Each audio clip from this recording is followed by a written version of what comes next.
सबको जय मसीह की। तो आइए हम परमेश्वर के वचन में जाएंगे। दूसरा कुरिन्थियों 4 अध्याय और उसकी 7 आयत को पढ़ेंगे।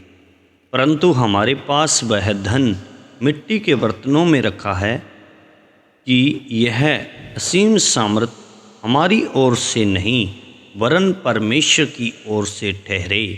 तो मेरे प्रियजनों, परमेश्वर का जो वचन है इस प्रकार से हमें कहता है कि जो धन है जो परमेश्वर ने दिया है वो मिट्टी के बर्तनों में रखा हुआ है।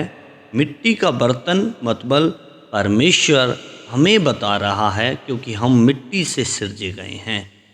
यदि हम उस मिट्टी के बर्तन के रूप में हम परमेश्वर के सामने पेश होते हैं कि परमेश्वर मुझे यूज़ कर, इस्तेमाल कर, तो परमेश्वर हमें इस्तेमाल करेगा। मिट्टी के बर्तन को परमेश्वर अपने सामर्थ्य से इस्तेमाल करेगा। इसलिए मेरे प्रियजनों, जो बर्तन इस्तेमाल होना चाहता हो परमेश्वर के लिए, वो बर्तन को परमेश्वर पवित्र, शुद्ध और सच्चाई से देखना चाहता है। जिस बर्तन के अंदर, जिस व्यक्ति के अंदर परमेश्वर की पवित्रता, हृदय से पवित्रता, सच्चाई है, उसको परमेश्वर यूज़ कर सकता है। इसलिए मेरे प्रियजनों, हम मिट्टी से बनाए गए हैं और मिट्टी का बर्तन का एक उदाहरण परमेश्वर ने दिया है।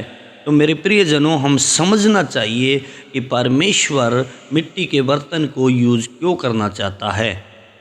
क्योंकि उत्पत्ति में जब हम पढ़ते हैं कि जब आदम और हवा ने पाप कर दिया तो शैतान सर्प के रूप में परमेश्वर के सामने बुलाया गया और परमेश्वर ने बोला कि तू जीवन भर मिट्टी चाटता रहेगा, पेट घसीट कर चलेगा।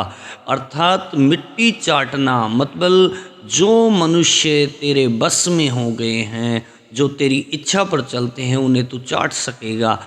लेकिन परमेश्वर नहीं चाहता कि शैतान के हाथ में इंसान रहे। परमेश्वर चाहता है कि इंसान परमेश्वर के हाथ में रहे, क्योंकि परमेश्वर ने उसे अपने स्वरूप और अपनी समानता में बनाया है। जब परमेश्वर ने हमें बनाया है तो उसकी आज्ञा मानने का भी हमारा फर्ज बनता है। तो हम परमेश्वर के वचन में पढ़ेंगे दूसरा तीमुथियुस 2 अध्याय और उसकी 21 आयत को एक बार पढ़ें। यदि कोई अपने आप को इससे शुद्ध करेगा तो वह आदर का बर्तन और पवित्र ठहरेगा और स्वामी के काम आएगा और हर भले काम के लिए तैयार होगा। हालेलुया।